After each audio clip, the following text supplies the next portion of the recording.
அதற்கு பிலாத்து சத்தியமாவது என்ன என்றான். மறுபடியும் அவன் யூதர்களிடத்தில் வெளியே வந்து, நான் அவரிடத்தில் ஒரு குற்றமும் காணேன். ஸோ பிலாத்திங்க என்ன சொல்லிட்டாரு, டிக்ளேர் பண்ணிட்டாரு, நான் இவர்கிட்ட என்ன பார்க்கல, குற்றத்தை பார்க்கல. யோசிச்சு பாருங்க, எந்த ஒரு ஜட்ஜுமே, நம்ம எந்த ஒரு ஜஸ்டிஸ்க்கு போனாலும் உடனே பிலாத்து என்ன பண்ணிடுறாருன்னா, கலிலேயான்றது யாருடைய ஜூரிஸ்டிக்ஷன்ல இல்லைன்னா என்னோடதுல இல்லை, உடனே ஏரோது. ஏன்னா இவர் இதுலேருந்து எப்படி வெளியில் வரலான்றது தான் பிலாத்துடைய ஐடியா இங்கே. ஏன்னா பிலாத்துக்குமே வந்துட்டு அந்த ஒரு விஷயத்தை கொடுக்கணும் அப்படின்றது அங்கே கிடையாது. பாருங்க, இயேசு கிறிஸ்து பெத்லகேம்ல பிறந்திருந்தாலும் இவர்களுடைய பூர்வீகம், இவருடைய சொந்த ஊர் எது அப்படின்னு சொல்லி பார்க்கும்போது நாசரேத் அப்படின்றது. அதனால தான் நசரேயனாகிய இயேசு கிறிஸ்து அப்படின்னு சொல்லி சொல்லுவாங்க. கரெக்ட். அப்போ நாசரேத்துலேருந்து வருவார்ன்றது தான் அவங்க தீர்க்க தரிசனமாக சொல்லுவோம்.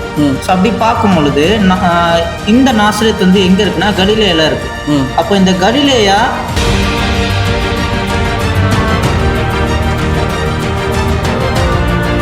இங்கே ஏரோது என்ன பண்ணுறாருன்னா, இயேசு கிறிஸ்துவை அவமானப்படுத்தக்கூடிய ஒரு செயல் என்ன பண்ணுறாருன்னா செய்கிறார். அவர் மேலே என்ன பண்ணுறாருன்னா ஒரு மினுக்குள்ள வஸ்திரத்தை வந்து மேலே போடுறாருன்னு சொல்லி பார்க்குறோம். அப்போ இந்த மினுக்குள்ள வஸ்திரம் ரத்தாம்பர ஆடை அப்படின்னு சொல்லி பார்க்குறோம். அப்போ இந்த ரத்தாம்பர ஆடைகள் எல்லாமே அந்த காலத்தில் யார் மட்டும் தான் போட்டிருப்பாங்கன்னு சொல்லி பார்க்கும்போது ராஜாக்கள்.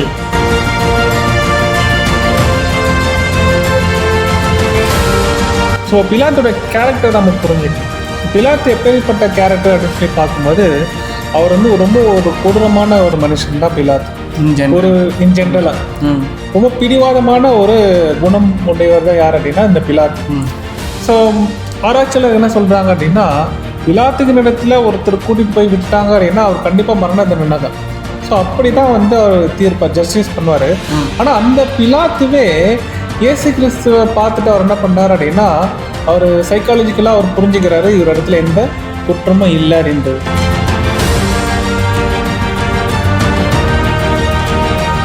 ஸோ அப்போ இங்கே பார்க்கும்பொழுது பரபாசை வந்துட்டு அந்த மாதிரி ஒரு சூழ்நிலையில் தான் வந்து இவங்க எல்லாருமே சூழ்ச்சி பண்ணி விடுதலை பண்ணுங்க அப்படின்னு பண்ண வைக்கிறாங்கன்றது ரொம்ப தெளிவாகவே இந்த இடத்துல இருக்குது. கரெக்டுங்களா?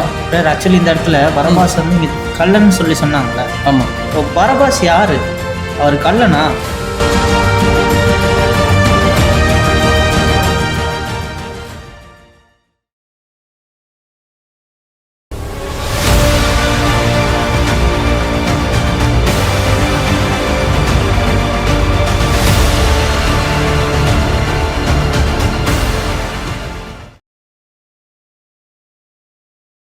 ஸோ அப்போ இங்கே பார்க்கும்பொழுது பரபாசை வந்துட்டு அந்த மாதிரி ஒரு சூழ்நிலையில் தான் வந்து இவங்க எல்லாருமே சூழ்ச்சி பண்ணி விடுதலை பண்ணுங்க அப்படின்னு பண்ண வைக்கிறாங்கன்றது ரொம்ப தெளிவாகவே இந்த இடத்துல இருக்குது. கரெக்டுங்களா? சார், ஆக்சுவலி இந்த இடத்துல பரபாஸ் வந்து இங்கே கள்ளன்னு சொல்லி சொன்னாங்களே. ஆமாம். இப்போ பரபாஸ் யார்?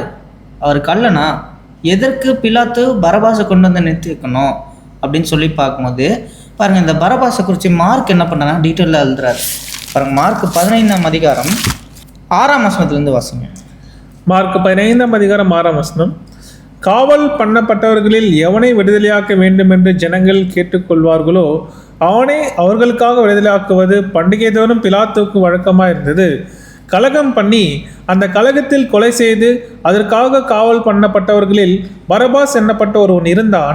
ஜனங்கள் வழக்கத்தின்படியே தங்களுக்கு ஒரு பாருங்க, கலகம் பண்ணி அந்த கலகத்தினால் என்ன பண்றாருன்னா ஒருத்தர் கொலை பண்ணிட்டார்.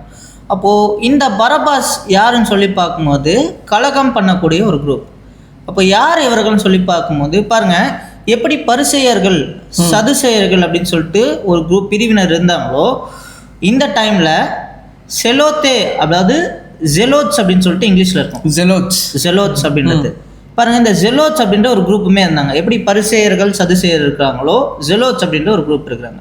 இது இங்கிலீஷில் இந்த வார்த்தை ஜீல் அப்படின்ற வார்த்தையிலேருந்து தான் ஜெலோட்ஸ் அப்படின்ற வார்த்தை எடுக்கப்பட்டிருக்கு அப்படின்னு சொல்லி பார்க்குறோம். அப்போ இந்த ஜெலோட்ஸ் யார் அப்படின்னு சொல்லி பார்க்கும்பொழுது தங்களுடைய நாட்டின் சுதந்திரத்துக்காக போராடக்கூடிய ஒரு குரூப் அப்படின்னு சொல்லி பார்க்கும்போது ஒரு ரிபல் அப்படின்னு சொல்லி பார்க்குறோம். அந்த குரூப் தான் இவங்க. ஸோ இவர்கள் தேசத்தின் மீது மிகவும் பற்றுள்ளவர்கள். யூதர்களை தவிர வேற யாருமே இவர்களை அரசாளக்கூடாது அப்படின்ற ஒரு எண்ணம் கொண்டவர்கள் தான் இவர்கள் அப்படின்னு சொல்லி பார்க்குறோம். பாருங்க, இந்த ஜெலோட்ஸ் அப்படின்ற வார்த்தை வேதத்தில் 2 வாட்டி பயன்படுத்தப்பட்டிருக்கு. யாருக்குன்னு சொல்லி பார்க்கும்போது இயேசு கிறிஸ்துவோடு 12 சீஷர்கள் இருந்தாங்களா, அந்த 12 சீஷர்களில் ஒருவர் செலோத்தே என்னப்பட்ட சீமோன் அப்படின்னு சொல்லிட்டு ஒருத்தர் இருக்கார். அப்போ அந்த சீமோனும் இந்த செலோத்தே அப்படின்னா இந்த வகுப்பாரை சேர்ந்தவர் குரூப்ல இருந்து தான் இந்த கலகம் பண்ணக்கூடிய குரூப்ல. ஸோ இந்த கலகத்துல இருந்து கலகம் பண்ணி கொலை செய்தவர் யாருன்னா ரோமர்கள்ல ஒருத்தரை கொலை செய்தவர் தான் இந்த பரபாஸ் அப்படின்னு சொல்லி பார்க்கலாம். பாருங்க, அந்த செலோத்தே அப்படின்ற வார்த்தையை நம்ம வாசிக்கலாம் பாருங்க. அப்போஸ்தலர் 1ஆம் அதிகாரம் 13ஆம் வசனம் வாசிங்க. அப்போஸ்தலர் 1ஆம் அதிகாரம் 13ஆம் வசனம். அவர்கள் அங்கே வந்தபோது மேல் வீட்டில் ஏறினார்கள். அதில் பேதுருவும் யாக்கோபும் யோவானும் அந்திரேயாவும் பிலிப்பும் தோமாவும் பத்துலமேயும் மத்தேயும் அல்பேவின் குமாரனாகிய யாக்கோபும் செலோத்தே என்னப்பட்ட சீமோனும். செலோத்தே அப்படின்ற வார்த்தை. அப்போ அந்த செலோத்தே என்னப்பட்ட சீமோனில் அந்த சீமோன் யாருன்னு சொல்லி பார்க்கும்போது இந்த செலோத்ஸ் அப்படின்ற இந்த வகுப்பாரில் ஒருவர் அப்படின்னு சொல்லி பார்க்கணும். ஸோ இந்த வகுப்புலேருந்து வந்தவர் தான் இந்த பரபாஸ் அப்படின்னு சொல்லி பார்க்கணும். சரி, அப்போ இந்த பரபாஸ் அப்படின்னு சொல்லி பார்க்கும்பொழுது கரெக்டாக இங்கே பரபாஸ் விடுதலையாக்கப்படுறாரு. இங்கே இயேசு கிறிஸ்து என்ன பண்ணப்படுறாருன்னா கொலை செய்ய என்ன பண்ணுறாருன்னா ஒப்பு கொடுக்கப்பட போகிறான்னு சொல்லி பார்க்கணும். அப்போ இதில் தேவனுடைய திட்டம் என்ன இருக்கு பாருங்க. இங்கே நடக்கக்கூடிய எல்லா விஷயங்களுமே கரெக்டாக தேவன் என்ன திட்டம் பண்ணாரோ அதை தான் நடந்துட்டு இருக்கு. இப்போ இந்த இடத்துல என்ன ஒரு திட்டம் இருக்கு அப்படின்னு சொல்லி பார்க்கும்போது பரபாஸ் அப்படின்ற வார்த்தையினுடைய அர்த்தம் என்ன அப்படின்னு சொல்லி பார்க்கும்போது பர் அபாஸ் அப்படின்றது தான் அந்த வார்த்தையினுடைய அந்த வார்த்தையை பிரிக்கும் பொழுது இப்படி தான் வரும், பர் அபாஸ் அப்படின்றது. அப்போ இந்த வார்த்தையை நம்ம கிரீக் டிக்ஷனரியில் இப்போ இதோடைய மீனிங் பார்க்கும் பொழுது சன் ஆஃப் அப்பாஸ் அப்படின்ற ஒரு வார்த்தை பயன்படுத்தும். இப்போ சன் ஆஃப் அப்பாஸ் அப்படின்போது சன் ஆஃப் அப்பா, தகப்பனுடைய மகன் அப்படின்றது தான் இந்த பேர் பரபாஸ் அப்படின்ற பேரினுடைய அர்த்தம். ஓகே. அப்போது நம்ம ஆவிக்குரிய வகையில் இதை நம்ம பொருள்படுத்தி பார்க்கும்போது தகப்பனுடைய மகனாக முதல்ல யார் சிருஷ்டிக்கப்பட்டான்னு சொல்லி பார்க்கும்போது யாரு? ஆதாம். அப்போ பரபாஸ் அப்படின்றவர் ஆவிக்குரிய வகையில் பொருளில் யார் அடையாளப்படுத்துறான்னா ஆதாம். அப்போ ஆதாம் செஞ்ச தவறுனால தான் இந்த ஒட்டுமொத்த உலகத்துலையுமே என்ன வந்திருக்குன்னா பாவம் மரணம் அப்படின்றத ஆண்டு கொண்டிருக்கு. அப்போது இங்கே ஆதாமுக்கு ஏற்ற ஒரு விலைக்கிரயத்தை இங்கே யார் செலுத்த வரான்னா இயேசு கிறிஸ்து செலுத்த வரார். இதைத்தான் மீட்கும் பொருள் அப்படின்ற ஒரு காரியம் என்ன பண்ணுதுன்னா வேதத்தில் அடையாளப்படுத்துது. ஆதாம் இழந்து போன அந்த ஜீவனை இயேசு கிறிஸ்து என்ன பண்ணான்னா தன்னுடைய ஜீவனை கொடுத்து இங்கே சரி பண்ணுறாரு. ஸோ இதைத்தான் நம்ம ரோமரில் கூட வாசிக்கலாம் பாருங்கள். ரோமர் 5ஆம் அதிகாரம் 19ஆம் வசனம் வாசிங்க. ரோமர் 5ஆம் அதிகாரம் 19ஆம் வசனம். அன்றையும் ஒரே மனுஷனுடைய கீழ்ப்படியாமையினாலே அநேகர் பாவிகளாக்கப்பட்டது போல ஒருவருடைய கீழ்ப்படிந்தனாலே அநேக நீதிமான்களாக்கப்படுவார்கள். நீங்கள் மேலெல்லாம் வாசிச்சு பார்த்தீங்கன்னா ஒருவருடைய மீதுனாலே மரணம் பாவம் இதெல்லாம் வந்துச்சு அப்படின்ற மாதிரி சொல்லுவாங்க. இப்போ அந்த ஒருவர் யாருன்னா ஆதாம். ஆதாமின் மூலமாக எல்லாருக்கும் பாவம் மரணம் வந்தது போல் இங்கே ஒருவருடைய கீழ்ப்படிதல்னாலே எல்லாரும் என்ன பண்ணப்படுவாங்கன்னா நீதிமானாக்கப்பட்டு நித்திய ஜீவனுக்குள்ளே கொண்டு வரப்படுவாங்கன்னு சொல்லிட்டு இங்கே எழுதியிருக்கும்.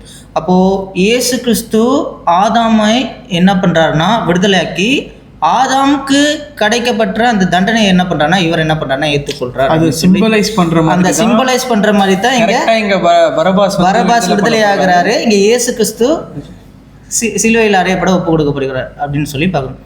அப்போ எந்த அளவுக்கு தேவன் எல்லா காரியங்களுமே தன்னுடைய திட்டத்துக்கு சேவா இங்கே இயேசு கிறிஸ்துவோட காரியங்களில் செயல்படுத்தி கொண்டு வர்றார் அப்படின்னு சொல்லி பார்க்கலாம்.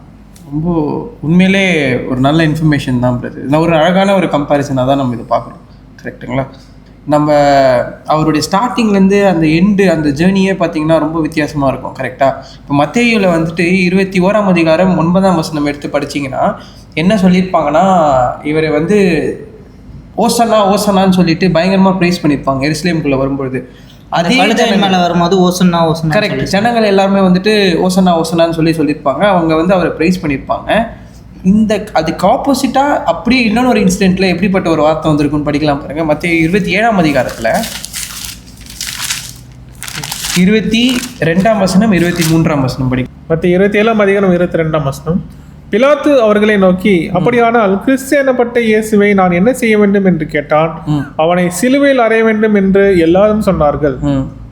தேசாதிபதியோ ஏன், என்ன பொல்லாப்பு செய்தான் என்றான். அதற்கு அவர்கள் அவனை சிலுவையில் அறைய வேண்டும் என்று அதிகமாய் கூக்குரலிட்டு சொன்னார்கள். ஆக்சுவலி பார்த்தீங்கன்னா பிலாத்து அவருடைய ஆக்சுவல் வேர்டிக்டை எப்பயோ கொடுத்துட்டாரு. இவர்கிட்ட நான் என்ன பண்ணல, எதையுமே பார்க்கல அப்படின்னு சொல்லிட்டாரு. ஓகேங்களா? ஆனால் ஜனங்கள் இங்கே என்ன சொல்கிறாங்க அப்படின்னா பயங்கரமான ப்ரெஷர் கொடுக்குறாங்க. எப்போவுமே அவர்கிட்ட எந்த குற்றமே இல்லைன்னா அங்கேயே அந்த கேஸ் என்ன பண்ணணும்னா டிஸ்மிஸ் பண்ணணுன்றது முன்னாடியே நம்ம பேசணும். ஓகேங்களா? ஆனால் இங்கே அவங்க என்ன சொல்கிறாங்கன்னா பதில் கூட சொல்லலை. மறுபடியும் அவங்க என்ன சொல்கிறாங்கன்னா அவரை சிலுவையில் அறையும்ன்றாங்க. இதுக்கு அப்படியே பேரலெல்லாம் இங்கே என்ன சொல்லியிருப்பாங்கன்னா ஓசனா சொல்லியிருப்பாங்க. இப்படிப்பட்ட ஒரு டிரான்ஸ்ஃபர்மேஷன் தான் யாருக்கு நடந்ததுன்னா இயேசு கிறிஸ்துக்கும். அதுவும் ஒரு 1 வீக் பீரியட்ல அவர் இப்படிப்பட்ட ஒரு டிரான்ஸ்லேஷன் போயிருக்காரு அப்படின்றத நம்ம ரொம்ப தெளிவாகவே வசனத்தில் பார்க்குறோம் பிரதர். உண்மையிலே இதுதான் பாவிகளால் செய்யப்பட்ட விபரீதம் அப்படின்னு சொல்லிட்டு நம்ம படித்தோம். கண்டிப்பாக கரெக்டுங்களா? ஸோ இதுலேருந்து நம்ம மெயினாக தெரிஞ்சிக்க வேண்டிய பாடங்கள் அப்படின்னா நிறையா விஷயத்த நம்ம பார்க்கலாம். உதாரணத்துக்கு முக்கியமான விஷயம் என்ன அப்படின்னா, இங்கே இயேசு கிறிஸ்து எப்படிப்பட்ட ஒரு கேரக்டராக இருக்கார் அப்படின்னு பார்த்தீங்கன்னா, இவர் வந்துட்டு ஒரு கெட்ட விஷயத்தை செஞ்சு ஒரு பாடம் இவர் அனுபவிக்கல. ஒரு கெட்ட விஷயத்தினால ஒரு பாவத்தை செஞ்சு இவர் தண்டனை அனுபவிக்கல. இவர் செஞ்சது எல்லாமே பார்த்தீங்கன்னா உண்மையிலே நல்ல விஷயங்களை செஞ்சு தான் இந்த தண்டனை அனுபவிச்சாரு அப்படின்றத பார்க்குறோம். வசனமே என்ன சொல்லுது? 1 பேதுரு படிக்கலாம் பாருங்க.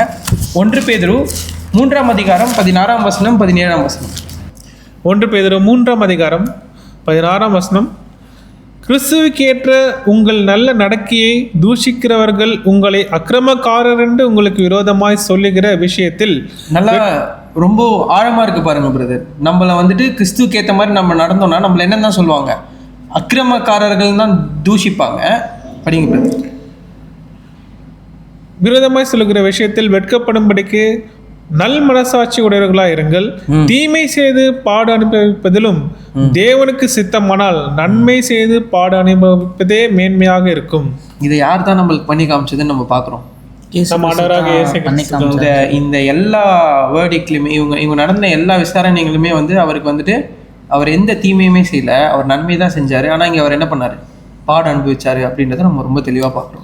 அதனால தான் நம்மளுக்கு வசனம் என்ன சொல்லுது அப்படின்னா, இதிலே 1 பேதுருல 2:21 பார்க்கும்போது, இதற்காக நீங்கள் அழைக்கப்பட்டும் இருக்கிறீர்கள், ஏனெனில் கிறிஸ்து உங்களுக்காக பாடுபட்டு நீங்களும் தம்முடைய அடிச்சுவடுகளை தொடர்ந்து வரும்படி உங்களுக்கு மாதிரியை பின்வைத்து போனார்.